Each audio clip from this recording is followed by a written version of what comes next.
আমাদের মেয়র বাপ্পু বলে গেছেন আমরা বিগত 16 বছরে কোন জায়গায় মিছিল কোন সমাবেশ করতে পারেনি।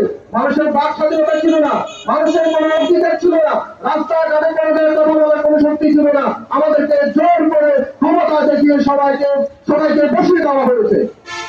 আমরা এখন আজকে কি দেখেছি, এমন একটা মসজিদ আমরা জুলাই ইসলামী আন্দোলন বাংলাদেশ জুলাই আন্দোলন মিছিল করলাম, পাশাপাশি আমাদের জাতীয়তাবাদী বিএনপির বাইরা সমাবেশ মিছিল করেছিল। আমরা একটা যে সুসংবাদ দেখলাম, ওরা আমাদেরকে যে রাস্তা করে দিয়েছে আমাদের মিছিলের জন্য, এটার জন্য আমরা তাদেরকে ধন্যবাদ জানাই আমাদের হাউস থেকে।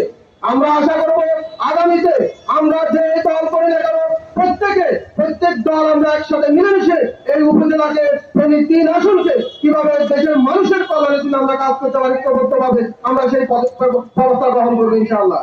আমরা ভেদাভেদ বলে আমরা কারোকে কোনো রকমের আঘাতপূর্ণ কথা না বলে আমরা আগামীতে সবাই মিলেমিশে এই দেশটাকে স্বাধীন হিসাবে মানুষের মাঝে আমরা মানুষের সুখ শান্তি যেভাবে পাই এভাবে মানুষের অধিকার মানুষের মাঝে পৌঁছে দিতে চাই।